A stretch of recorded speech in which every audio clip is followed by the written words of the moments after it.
del Génesis, ¿cierto? Principio. Principio.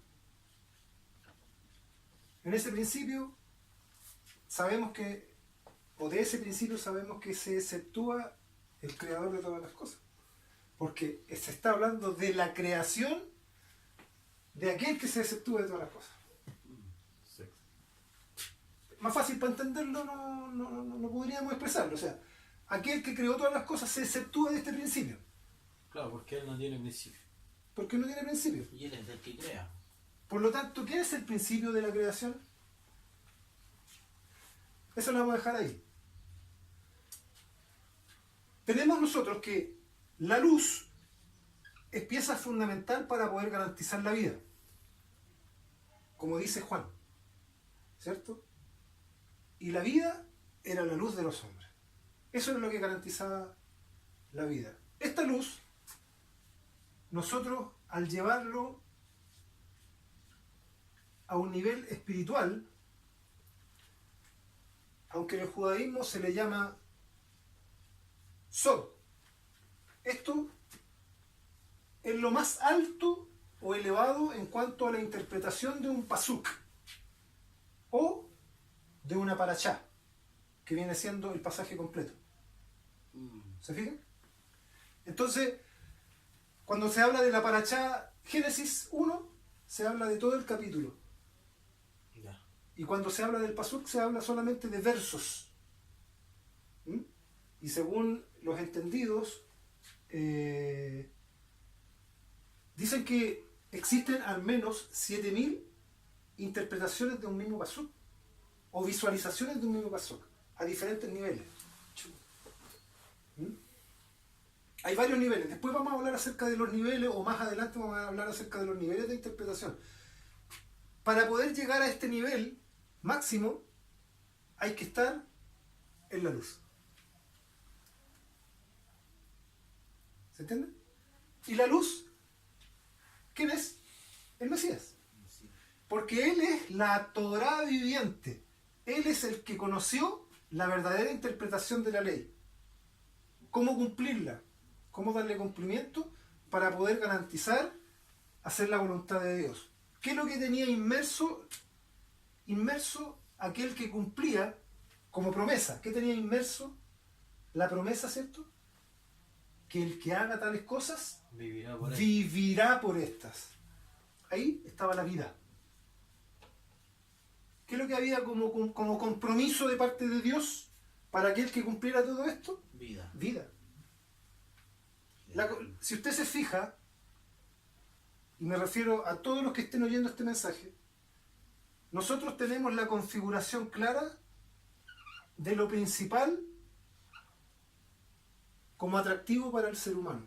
Lograr una vida, pero vida en abundancia, eso es vida eterna, la cual estaba aquí, inmersa en esta luz, que es lo mismo que le estoy mostrando acá. Pero esta Torá pasa a ser tiniebla cuando no existe interpretación, cuando no hay luz. Es como el ejemplo que di anteriormente acerca de la pieza. Usted, para ingresar a la Torá tiene que ingresar mínimo con una antorcha para poder entender algo, para poder comprender algo o visualizar algo de la Torá. Una antorcha. Un fósforo. Por último, un fosforito. Algo que ilumine. ¿Pero para poder iluminar toda la habitación? No. Para eso necesita la luz verdadera. Eso se refería el Señor Jesucristo cuando decía: yo soy la luz verdadera. Yo soy la máxima iluminación. Por ejemplo, mire, nosotros como nazarenos tenemos la misma capacidad que usted para poder libremente escudriñar las Escrituras. Libremente. Yo le podría decir a cualquiera del sistema religioso, independientemente de que sea testigo de Jehová, de que sea mormón, adventista, pentecostal, a cualquiera, estoy seguro y no me equivoco, y le digo: búsqueme por favor la palabra sol en el Evangelio según Juan, en la primera o segunda o tercera carta de Juan y le regala un vehículo y esa persona empieza a buscarlo. Se lo aseguro. Pero yo le digo que no lo va a encontrar. Tampoco lo va a encontrar en Romanos. Tampoco lo va a encontrar en muchas de las cartas de Pablo. ¿Sabe por qué? Porque la palabra sol se utilizaba solamente como un lenguaje para dar a conocer al Mesías. Porque de toda la naturaleza que se conocía visualmente, la única luz poderosa que era capaz de iluminar el día desde que salía hasta que se escondía era el sol. Por lo tanto, la palabra sol no se empleaba sino para dar o para ejemplificar al Mesías. Cuando se habló de Juan, por ejemplo, Juan, se ocupó la palabra lugnos en el griego. ¿Qué quiere decir lugnos? Puede referirse a antorcha o puede referirse a lámpara común de aceite. Incluso se podría también referir a una de las luces del candelabro, pero nunca al sol. Solamente la palabra fos se ocupaba para referirse al Mesías. ¿Y sabe cuándo se utilizó? En el Nuevo Testamento, ¿cuándo se utilizó? La única vez, cuando fue la transfiguración de nuestro Señor Jesucristo, cuando dijo Mateo o Lucas, ¿cierto? O Marco, dijo que brilló como el sol. Este es mi hijo amado, se escuchó desde la nube, ¿cierto? Y dice los testigos que vieron al Señor que resplandeció una luz más potente que el sol. ¿Se fija? O sea, que si ese sol iluminaba el día y la noche, esta luz fue mayor. Sol de justicia.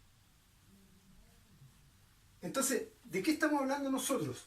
Estamos hablando de que el único capaz de poder dar luz a las Escrituras es el Mesías, el cual el judaísmo, en su gran mayoría, ha rechazado. El único que trajo la verdad. Bueno, según como hemos aprendido nosotros, que el Señor no solamente decía Él todo esto, que Él era la luz, sino que según lo entendió, el Señor competía con muchos Mesías de aquel entonces. En aquel entonces había muchos que se proclamaban o se autoproclamaban Mesías. O sea, y que Él dijera esto y que Él triunfara. Mire, aunque es parte de otro estudio, y estamos hablando netamente de la luz. Esto es como resumen de lo anterior.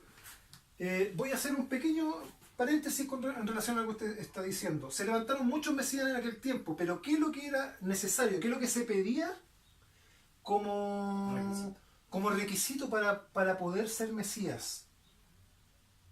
Siempre se solicitaba un testimonio profético. Al primero que acudieron los mensajeros del sumo sacerdote fue a Juan. Y a él le preguntaron, ¿eres tú el Cristo? Y él dio testimonio diciendo, no, yo no soy el Cristo. Yo no soy el Cristo. Yo vine a bautizar para que se manifestara aquel, ¿cierto?, que es la luz verdadera que alumbra a todo mundo, a todo hombre. O sea, para que se manifestara este Mesías. Por eso el Señor Jesucristo hablaba acerca de él. Y ustedes, ¿cierto?, siguieron a este profeta y, ¿cierto?, se alumbraron por un tiempo de la luz de este profeta. Pero él era la antorcha que alumbraba. Ahí se ocupa la palabra antorcha, ¿cierto? Lumnos. Pero él era la antorcha que alumbraba. ¿Qué es lo que alumbraba? Alumbraba el camino que realmente nos llevaría al verdadero conocimiento de ese Dios verdadero. Yo soy el camino, la verdad y la vida. O sea, en esa luz estaba introducido todo ese concepto. Era la luz para alumbrar el camino, para garantizar la vida, para poder llegar al conocimiento de Dios. Preparar el camino.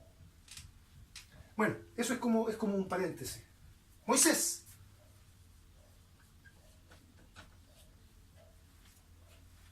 ¿Qué significa Moisés, hermano?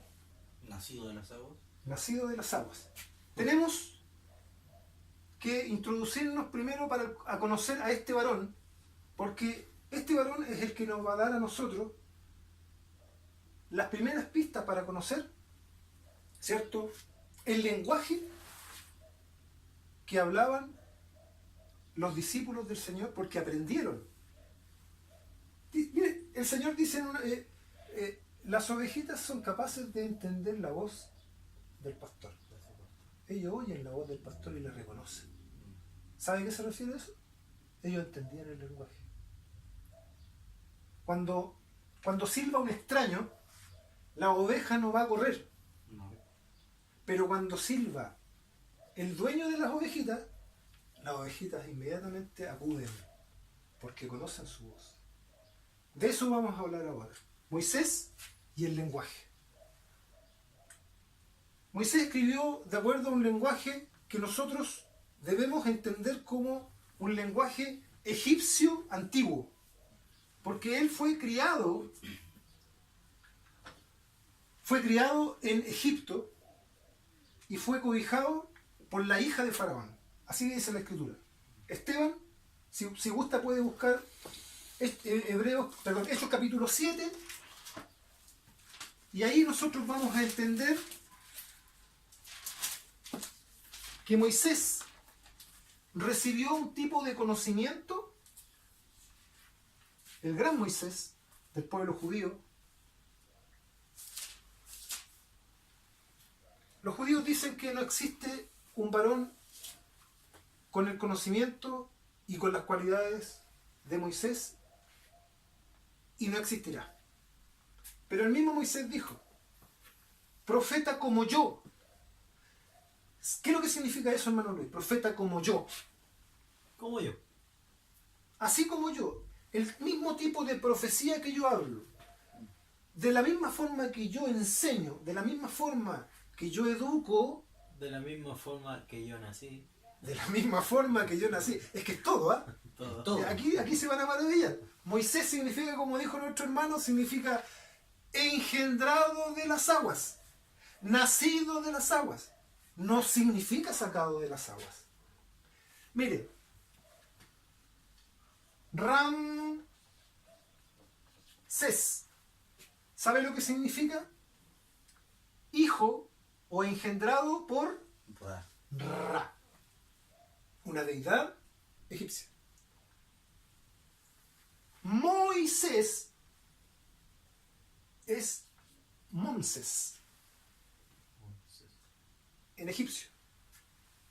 En el hebreo se escribe Moshe, Moshe. ¿cierto? O Moisés en el hispano, en el habla hispano es Moshe, pero es Monses. Así lo bautizó o le puso la hija de Faraón. Un nombre egipcio. Porque al sacarlo de las aguas, era un niño que prácticamente estaba ordenado a su muerte.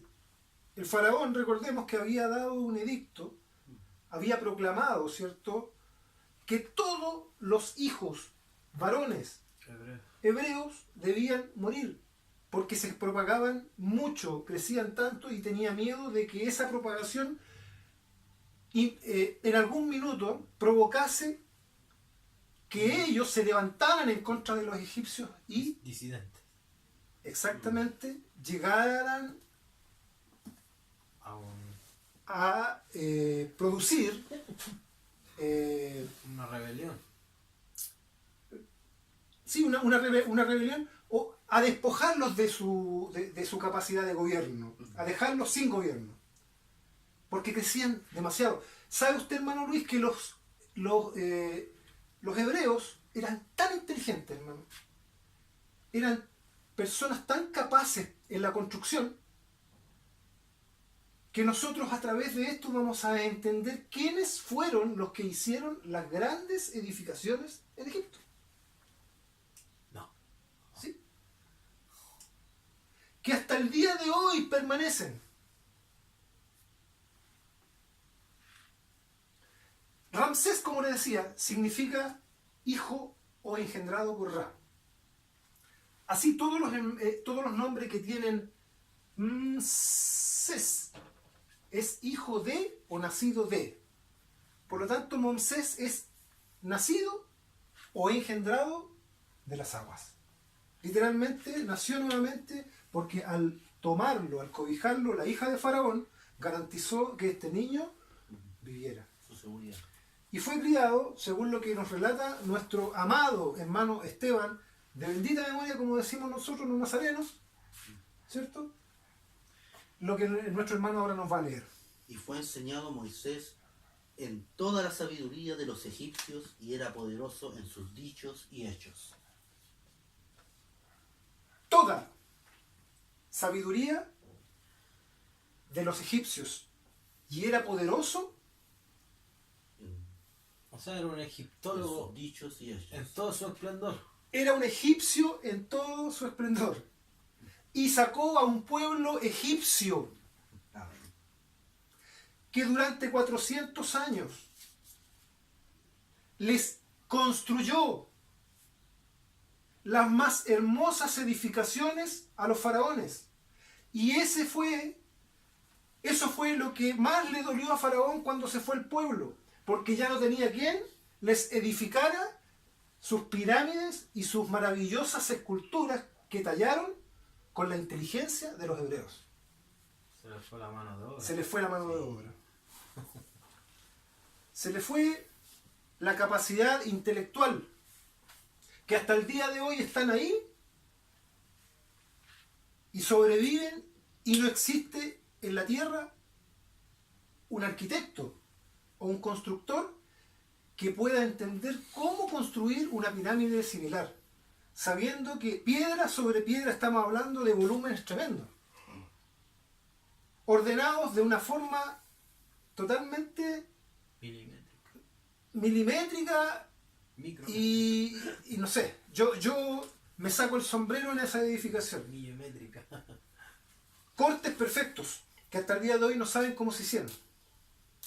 ¿Y cómo llegaron a acomodarla? Cómo llegaron a acomodarlas, cómo No, llegaron ya. a cortar los bloques. Hay algunos bloques que tienen unas perforaciones que ni siquiera hoy en día con una copa de diamante se podría llegar a esa perfección, porque aún así le quedaría imperfecciones en el corte. Sin embargo, estas tienen un corte perfecto, que al deslizar el dedo no tiene ni siquiera un resalto. O sea, está prácticamente pulida. ¿Cómo? Por dentro. No se sabe. Entonces, todos le atribuyen el intelecto a los egipcios, y no, los egipcios se apoderaron de la mano de obra intelectual de aquel momento, de aquel tiempo, desde la entrada de otro hebreo, José, que fue quien le dio y le garantizó a supervivencia, porque el sueño decía que Egipto iba a perecer por hambre, pero este hombre capaz intelectualmente le garantizó a Egipto no solamente su permanencia, sino que también creció como imperio de tal manera que José fue considerado como el segundo faraón en Egipto. Y así fue como se introdujo en Egipto toda la descendencia de Abraham. Jacob con sus hijos se introdujeron y habitaron en Egipto durante 400 años, hasta que llegó Moisés. Él escribió de acuerdo a toda la sabiduría egipcia, como le estamos diciendo acá. Esto, lo más probable es que les va a sorprender incluso a los estudiadores de la historia egipcia.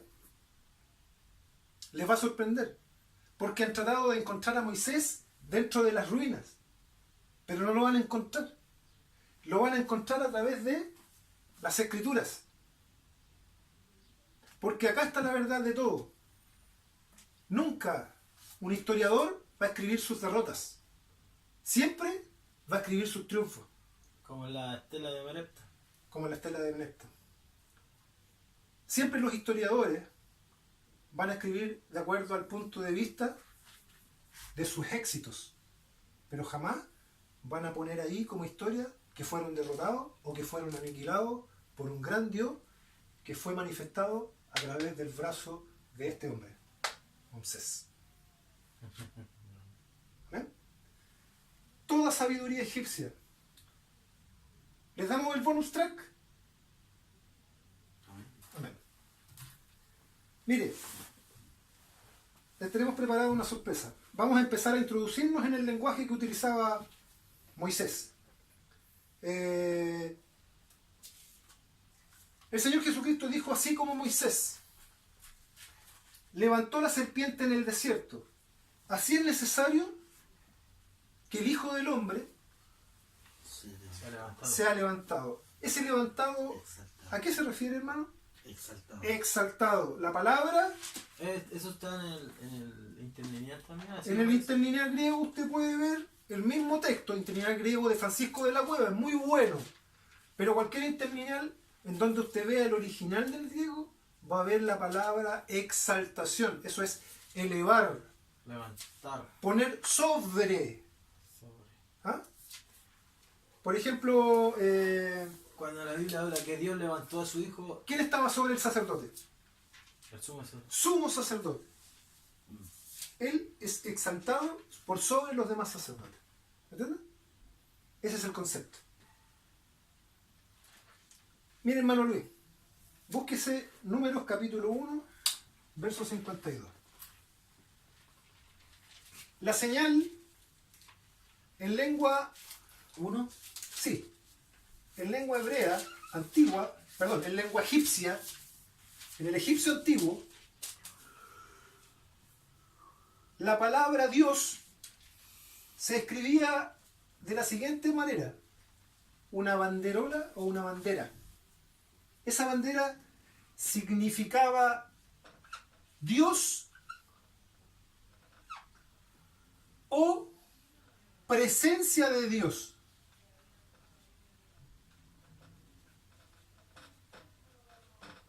Presencia de Dios, ¿cierto? Aquí, al poner una bandera, está Dios. Dios está con nosotros. Se ponía una bandera. Y en el jeroglífico mismo, ¿cierto? Si usted lo busca, lo puede. Hay muchos libros de escritura jeroglífica egipcia, y usted lo busca, nosotros lo vamos a poner en pantalla para que usted lo vea. Se va a dar cuenta de que este símbolo significa Dios. Puede estar en el caso de los egipcios, lo ponían incluso en los sepulcros. ¿Ah? Aquí mora el Dios de los muertos, por ejemplo. ¿Se fija? Y para hablar de sacerdote se utilizaba un báculo. Una vara. Simplemente una vara significaba sacerdote. Y al poner una bandera y una vara al lado, significaba sacerdote de Dios. Mire qué simple. Es tan simple como hoy en día usted, al entrar, por ejemplo, a un celular, usted tiene diferentes iconos y usted ya sabe qué es lo que significa YouTube. Una banderita significa YouTube. Sí. ¿Cierto? Un círculo con una banderita es YouTube. Si usted lo pincha, hasta un niño chico lo sabe. Así también en ese entonces. Imagínese Moisés, que había sido criado en toda sabiduría. Conocía todo el lenguaje.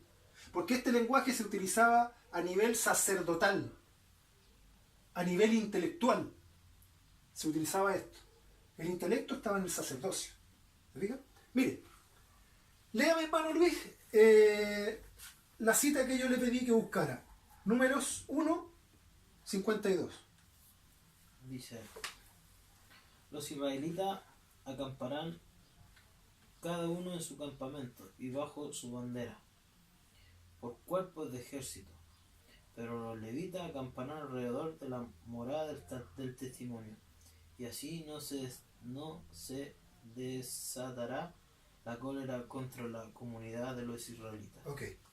¿Se fija que ahí dice que tienen que poner una bandera? Sí, aquí. Ya, ahí aparece ya el concepto de bandera. Hermano, Números capítulo 2.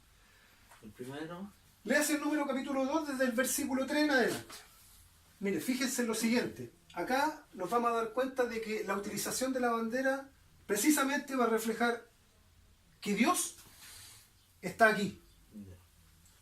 estos acamparán al levante, al oriente, la bandera del ejército de Judá, por los escuadrones, y el jefe de los hijos de Judá, Naasón, hijo de Aminadab, su hueste, con los contados de ellos, 74.600. Junto a él acamparán los de la tribu de Isaacar, y el jefe de los hijos de Isaacar, Natanael, hijo de Suar, y su hueste con sus contados 54.400. Y la tribu de Zabulón, y el jefe de los hijos de Zabulón, Eliab, hijo de Elón, y sus huestes y sus contados 57.400. Todos los contados en el ejército de Judá 186.400 por sus escuadrones irán delante. Mire, La bandera, exacto. Ahí. la bandera del ejército de Rubén al mediodía por sus escuadrones, y el jefe de los hijos de Rubén, Elisur, hijo de Sedeur, y su hueste son contados 46.500. Ya está ahí nomás, hermano. ¿Sabe por qué tenían que poner una bandera? Cada tribu. Porque al poner la bandera, Dios está flameando, ellos Presencia. daban a entender de que la presencia de Dios estaba con ellos. Ellos estaban protegidos. Ellos tenían la protección del Altísimo. O sea, hasta en eso era el idioma. Exactamente. egipcio. La costumbre Era- la mantuvieron incluso por tribus. Mantenían la bandera puesta en cada tribu para dar a entender de que Dios estaba con ellos. ¿Qué sucedió, hermanos, con este pueblo? Que fue sacado con señales, con señales majestuosas. Por ejemplo, se abrió el mar para que pasara el pueblo. Pereció todo el ejército de Faraón. Vieron todas esas señales y vieron todas las plagas y la forma en que se manifestó el poder de Dios en la destrucción de los primogénitos en Egipto. ¿Qué pasó con ese pueblo que llegó hasta el punto de perder su fidelidad con ese Dios? ¿Qué cree usted, hermano? ¿Qué cree usted que puede haber pasado Yo creo que en la mente de ellos? tenían siempre a Faraón en sus mentes, siempre.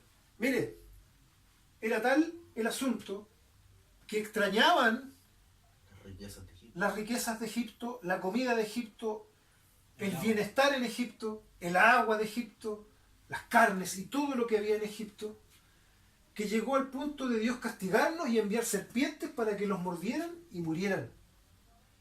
Pero mire lo que le dijo a Moisés, busque ese Número capítulo 21, y mire lo que el Eterno le dice a Moisés, que utilice la misma señal de la bandera que ustedes pusieron en cada una de las tiendas de las tribus, diciendo, aquí está la presencia del Dios eterno, para que generaran un ícono de vergüenza y mostrarles a ellos, enrostrarles cuál era su pecado. Lea, hermano, capítulo 21. Y el Eterno dijo a Moisés: hazte una serpiente ardiente y ponla sobre la bandera, y será que cualquiera que fuere mordido y mirare a ella vivirá. Y Moisés hizo una serpiente de metal y púsola sobre la bandera. Y fue que cuando alguna serpiente mordía a alguno, miraba a la serpiente de metal y vivía. Hasta ahí no, hermano. Sí, Esta es la bandera y puso la serpiente sobre la bandera. o tal vez iba alrededor del... Pero siempre sobre. Sobre Sí, la bandera. Sí, siempre Sobre la bandera. Puede ser así, puede ser enrollada. Yo la dibujé así más o menos como sale de la cabeza de Faraón. Una serpiente que está metida en su cráneo y que sale desde su frente, Ok. que demuestra la astucia de Faraón, que demuestra la inteligencia de Faraón, que según él era superior a la de un dios, era como la inteligencia de un dios. ¿Se fijan? Ponla sobre la bandera. El Señor Jesucristo, ¿qué es lo que dice? Así como Moisés tuvo que hacer eso, es necesario que el Hijo del Hombre sea exaltado para que todo aquel que en él crea no se pierda, mas tenga vida eterna. ¿Qué es lo que hizo entonces? ¿Qué es lo que sucedió entonces en este caso? Si vemos que Dios pasó a ser secundario para la mente de los israelitas y pasó a ser primero Faraón, ¿qué es lo que pasó también con el Hijo del Hombre? Lo transformaron en Dios. Lo que hace el sistema. Lo que hace el sistema hoy en día, si usted lee las Escrituras, vea que usted mismo ha sido impulsado a poner a Cristo, al Mesías, a la luz del mundo, al que enseñó cuál era el Dios verdadero, a ponerlo por sobre Dios. Y la Escritura dice que claramente se exceptúa aquel que lo ungió. Por lo tanto, Dios está por sobre el Mesías. El mismo Pablo lo dice. Hebreos. Cristo es cabeza de la iglesia y Dios es la cabeza de Cristo, es superior. Mire lo que está diciendo el hermano Luis. Mire qué interesante. Si este monito representa a la iglesia, la cabeza pensante es Cristo. Amén. ¿Y quién es la cabeza de Cristo? Su Padre. Dios. O sea que Él tiene claramente metido aquí en su mente un mandamiento. Porque el que ama a Dios, ¿cuál es el principio de la sabiduría, mi hermano Luis? El temor del Eterno. Y el temor está implícito en el primer mandamiento.